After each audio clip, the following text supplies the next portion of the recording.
So when one thinks of Africa, sustainability is not the way that springs to mind first, right? But the actual fact is that sustainability is deeply embedded, is deeply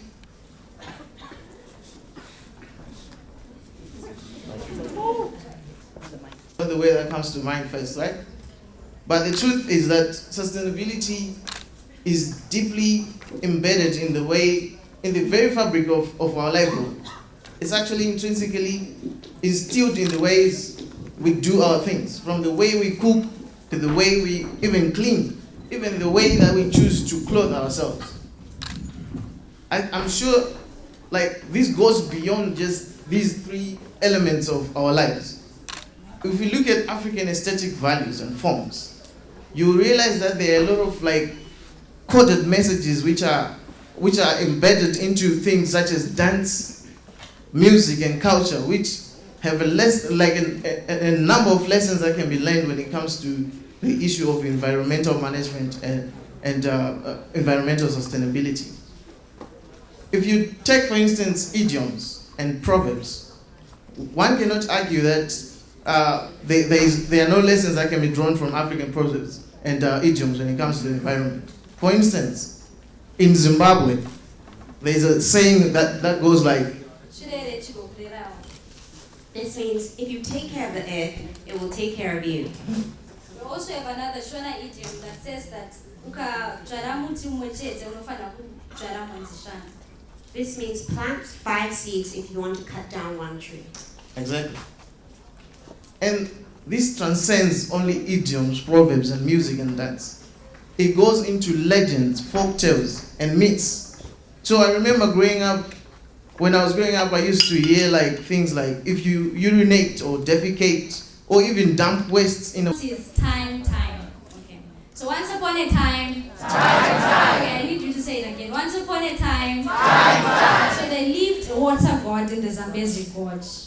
So his name was Nyami Nyami. He was strong and powerful. And his job was to watch over the land. So he watched over the rivers, he watched over the forests, and made sure that the people did not pollute them.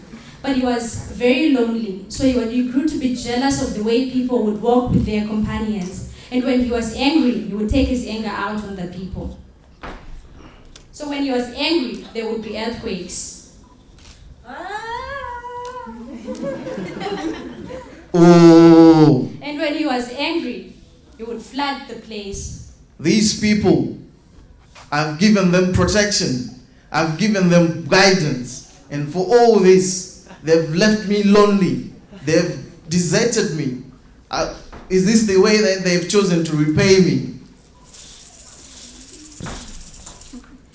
As a result, the elders decided to sit down to find a way that they could appease him. As for this Nyami Nyami, he gets angry, sir. We have to find a way. We have to find a way to appease him. Ah, yes, I know. We must get him a broom so he can clean his house. Why would he want to clean his house? Think of another idea. Ah, okay. We can give him a kashaka, yes, so he can dance and please himself. If he dances, the river will flood. You won't have a house anymore.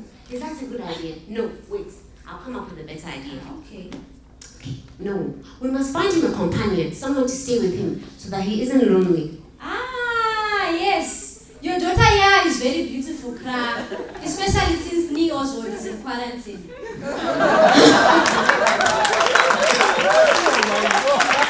No, as for me, I like that man. No, we will choose the other year instead. That girl, she's a cancer child. She coughs too much. She wants to infect our whole village. No, she's the only one with sickness. We'll take her.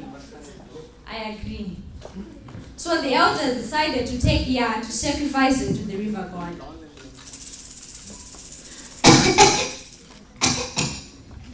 Nyami Nyami is a great god. I will be honored to be sacrificed to him. He gives us shelter over our heads, food to eat from the trees, and water to bathe in. I hope my curse doesn't affect Nyami Nyami and bring calamity on my village. And with this, I will go to the river to meet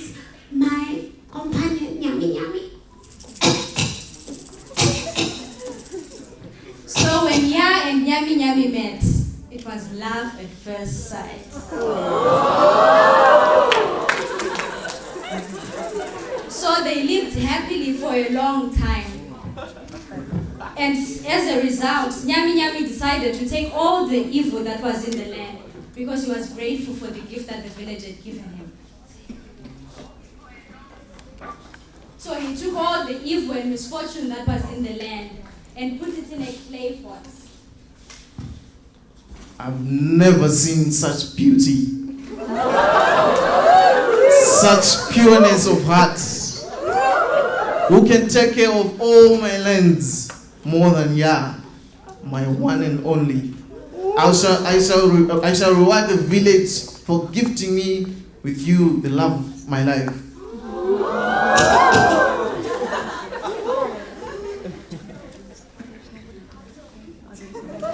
So he sealed all the diseases and put them in the sacred part of the river in a clay pot. So they lived happily for many years. But as time went on, there came hunters to the land who came to pollute the land, who didn't know about Nyami Nyami's powers. And they came and killed the animals.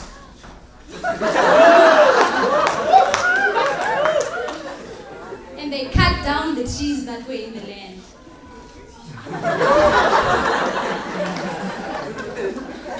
And Nyami Nyami was very annoyed. The land that I've given, the people that I've protected, is this the way that they've chosen to repay me? Oh, my dear husband who took away my cough. No, these people, they don't understand. You've given them so much. You blessed them with everything. You've given them fish to eat. No one disrespects my husband like that. You must punish them. You must warn them. I tell you, I will show them where they Show belong. them. So Nyami Nyami, after Nyami Nyami and his wife decided, she went on to further calm him down from doing them any evil, because he could not turn his back on the people that he had trusted himself to protect for all these years. Nyami Nyami actually is true. Maybe we shouldn't be rash and punish them. Remember, you promised that after you married me, you wouldn't kill anyone in my village. So don't mind these hunters. You can they'll come and they'll see sense. Don't worry. My love, you're right. In fact, they say women are always right. It's true. So for now, I'll dive to the deepest parts of the lake and find the tastiest, the fattest tilapia for you, my love. Oh, my husband! Hurry back with my tilapia. So the hunters took advantage of the fact that Nyami Nyami was gone, and they came and still cut down the trees that were around this area. So they wanted to do the greatest evil, to destroy and pollute the land that Nyami Nyami loved, which was the river. Hey! Who dares disturb my peace? Who dares invade my space? Who dares pollute my water? You people, you shall pay for this. So as he rose from the surface of the sea where he was, he saw how polluted the water had become, and that the trees were all cut down on the river banks. And then he realized that they had put a big bridge in the center of the river.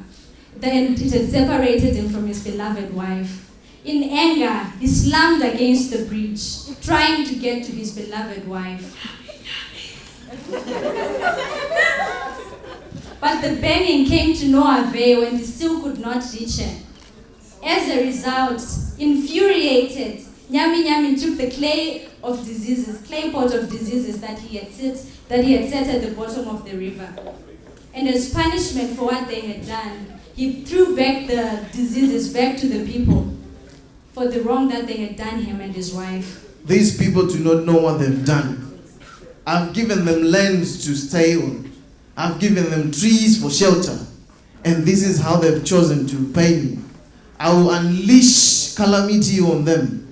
I will unleash sickness on their land. I will unleash hunger on their land. And for this, they will suffer the pain of their crimes.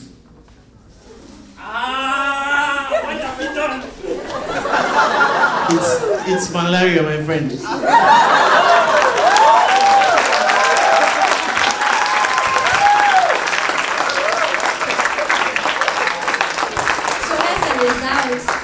as a result, all the disease and evil was brought back into the world because the people had destroyed the trust that Nyami Nyami had in them, and they had polluted the environment that he had so protected for so many years. So the moral of our story was that we have a mandate to protect our environment. And as these people, though it's a legend and a myth, the mandate always goes back to the fact that if we do not take care of our environment, then we'll have dire consequences. But right now, there are many African young people who know of the story and its consequences and are taking many steps to ensure that we do not damage our environment and are taking care of it. These are Mabel Suglo, a Ghanaian woman who created Eco Shoes, a business that employs disabled people to create shoes out of recycled tires and recycled fabric.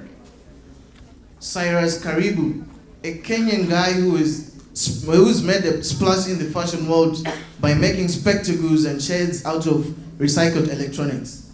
And Prince Boateng, who is a Ghanaian salesman who is making bricks out of plastics. So when we say the word sustainability, Africa doesn't come to mind, but it is engraved in the definition of who we are.